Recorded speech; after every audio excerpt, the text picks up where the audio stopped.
All right, let's dive in. Today we're going to try to wrap our heads around, well, a model of particle physics. We've got some diagrams and papers and even some YouTube videos to help us visualize this.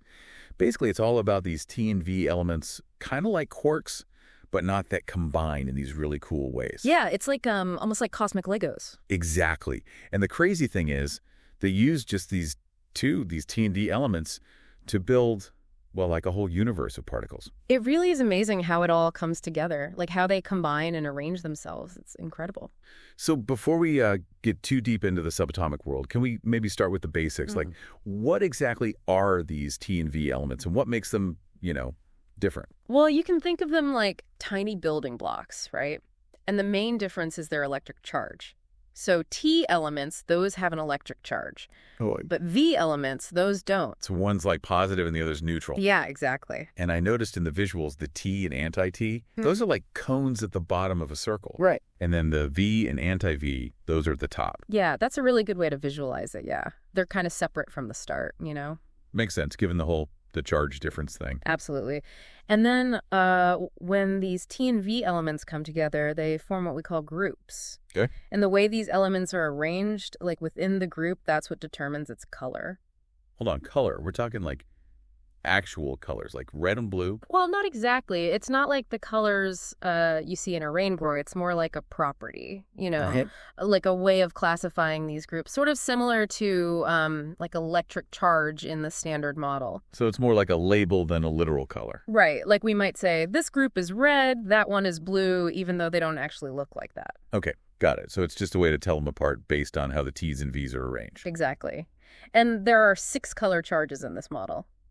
Red, blue, green, purple, yellow, and orange. 6 colors. Wow. Okay. So how do we figure out what color a group is? Well, it depends on the position of an element or even a pair of elements inside the group. Like where they are determines the specific color charge. Oh, interesting. So it's kind of like a code. Like the arrangement determines the outcome. Exactly. You got it. Reminds me of those primary colors of light, red, green, and blue, and how you can mix them to get other colors. Yeah, there are definitely some parallels there. So instead of mixing light, we're like arranging these elements in groups, and that creates different color charges. That's a great way to think about it, yeah. Okay, cool. So we've got these elements forming groups, and how they're arranged determines the color. But like, how many ways can they even combine? What kinds of groups can they make? Well, there are 3 main types: generic, prime, and flavored. Okay, those are interesting names. Yeah, don't let the names throw you off. They just help categorize the different structures, Okay, so let's break those down one by one. What's a generic group? Well, in a generic group, you have T and V image pairs plus one single anti-image element. So it's like a core structure and then one element that's like different.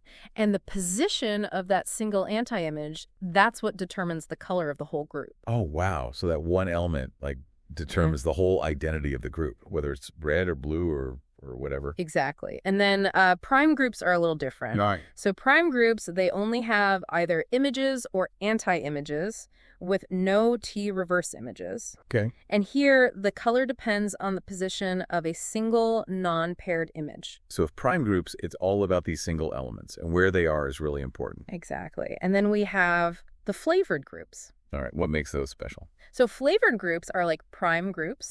They also have only images or anti-images. Okay. But here, the color is determined by the position of a T or V pair. Okay. But this is where it gets a little more complicated. Uh-oh. We also have to consider what are called chromodynamic interactions. Chromodynamic interactions. Okay, now that sounds intense. Well, think of it like the forces that govern how these color charges interact. Remember we said color is kind of like electric charge. Yeah. Well, these interactions are like the forces between those charges. Oh, okay. So it's not just about where the T and V pair is, but also how they like interact based on their color. Exactly. And that adds another level of complexity to the whole thing. Right, of course. So we've got these 3 types of groups: generic, prime, and flavored. And their color comes from the position of certain elements or pairs. And for flavored groups, it also depends on these chromodynamic interactions. Are there any Any specific examples of this in the materials? Oh, yeah. The YouTube transcripts, those have a bunch of examples. Like, there's one where they talk about the difference between a purple V and an orange T. Okay. Both are single elements, but because of where they are in their groups, they have different color charges. So even though they're both just one element, whether it's Wow. a purple V or an orange T really matters. That's a great example. Any others? Yeah. In one of the videos, they talk about how in generic groups, the position of what they call the odd member, that single image or anti-image, determines the color. And they actually use the words red, green, and blue to describe the colors, depending on whether that element is on the right, left, or in the middle. So each position has its own, like, color code. Wow, that's really clear. It seems like position is super important for this whole color thing. Oh, it absolutely is. The way these elements are arranged, that's what gives rise to all the different properties we see in the particle world. Okay, so we've spent a lot of time on how these T and V elements form groups and how that determines their color. It's crazy how much complexity can come from just two elements. But I have one question. We keep talking about these color charges, but like, how do they actually show up in the real world? Do they, like, do anything? That's a great question, and that's where things get really interesting. You know, these color charges and how they interact, it's not just theoretical. They actually play a big role in determining the properties of particles, like how particles behave and interact with each other. Okay. To understand that, though, we need to talk about ordered pairs and how they relate to other quantum numbers. Ordered pairs, quantum numbers. All right, you've definitely got my attention now. Let's dive into that next time.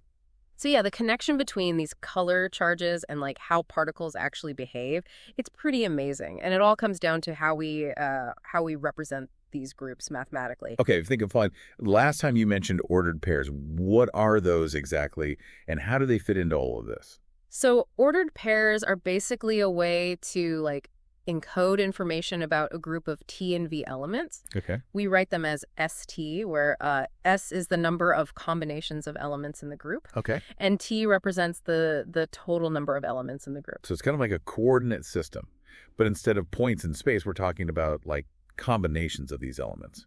Yeah, exactly. That's a really good way to think about it. And what's really cool is that these ordered pairs, like these ST coordinates, they actually relate to other quantum numbers that describe the particles. Quantum, oh, you mean like those things physicists use to describe like charge and spin and stuff? Exactly. Things like electric charge, we use Q for that. And then there's isospin, which we represent as is. And then there's 1aRishon number R. Those can all be derived from the ordered pairs. Wow. Okay, so we go from these T and V elements to groups with colors, and now to these ordered pairs that somehow connect to the quantum numbers we use to describe like actual particles. Right. It's like a chain reaction of information building from something simple to like the whole universe. It really is, yeah. Yeah. It's a beautiful example of how a few basic principles can lead to such complexity and diversity. So how do we actually go from these ordered pairs to the quantum numbers? Is there like a formula or something? There is, actually. The 1aRishon elements decay modes source, it mentions a formula that links electric charge, Q, to isospin, is 1aRishon number, R, and some other quantum numbers represented by S, C, B, and T. Whoa, hold on. That sounds kind of complicated. Before we jump into that formula, can we maybe just like quickly recap what those quantum numbers actually represent? Oh, sure, yeah. So electric charge, Q, that's the most familiar one, right? It determines how a particle interacts with electromagnetic fields. Right, like opposites attract and all that. Exactly. And then isospin that one's a little more specific to the strong nuclear force. Okay, so electric charge for electromagnetism, isospin for the strong force. Got it. What about 1aRishon number? Does that have something to do with these T and V elements? Yes, exactly. 1aRishon number, it's basically a count of how many T and V elements are in a given particle. So it's like keeping track of the basic building blocks. Makes sense. What about those other letters? S, C, B, and T. Those sound kind of familiar. They should. Those represent the different flavors of quarks in the Standard Model. Strangeness, charm, bottomness, and topness. Oh, right, like different types of quarks. So even though this model uses these T and V things, it still incorporates stuff from the Standard Model. That's pretty cool. It is, yeah. It's not about replacing the Standard Model, but kind of building on it, finding a deeper explanation. Okay, I get it. So this formula you mentioned, it's basically connecting the properties of those T and V groups, those ordered pairs, to the properties of actual particles that we see in the Standard Model. It's like translating between two different, languages of physics. Yeah, that's a great analogy. And that's why this formula is so important. It's like the bridge between this T and V model and the real world. But you know what? I think maybe we should maybe take a break here and let this all sink in for a bit. Yeah, good idea. We've covered a lot in this deep dive, and we're about to get to that formula that ties everything together. Join us next time for part 3, where we'll finally see how it all works. All right, so we're back. And we're ready to see that formula, the one that connects everything, Yeah. Like from those T and G elements to actual, like, real particles. I'm glad you're excited. It really is quite something. Yeah. But before we get to the formula, can you remind me, like, why is this connection so important? I mean, why should we even care about linking those ordered pairs to, like, real particles and their properties? Well, because if this model, if it's right, it means these T and V elements, those are like the foundation. Right. Like everything else, even the properties of the particles, those all come from how those elements combine. It's about seeing the bigger picture, and the formula, that's like the key to understanding how it all works. Okay, yeah, I'm with you. So let's see this formula already. All right. Here it is. Q equals is plus, in parentheses, R plus, and then another set of parentheses, S plus C plus B plus T, close parentheses, all divided by 2. Whoa, okay, that's a lot. Can we maybe, like, break it down a bit? Of course, yeah. So remember Q, that's the electric charge. That's what we're calculating here. Right, like whether it's positive or negative. Exactly. And then on the other side we have is, that's isospin, which is related to the strong force. So the formula, it's already combining different forces, like electromagnetism and the strong force. Yeah, exactly. And then R is the 1aRishon number. That just tells us how many T and V elements are there in the particle. Okay, like a count of the building blocks. Exactly. And then those last 4, the S, C, B, and T, those are for the different flavors of quarks. Oh, right, like the different types of quarks. Right. Strangeness, charm, bottomness, and topness. So even though this model is using, like, its own building blocks, it still accounts for those quark properties from the standard model. Yeah, exactly. It's all about integrating those ideas, That's pretty cool. It's like this formula, it's almost like a translator. Like, it takes the language of these T and V elements and translates it to the language of, like, the standard model. Yeah. It's about connecting those two worlds. And to think all those properties, like the charge, the isospin, the flavor, it all might come from just, like, how those tiny T and V elements are arranged.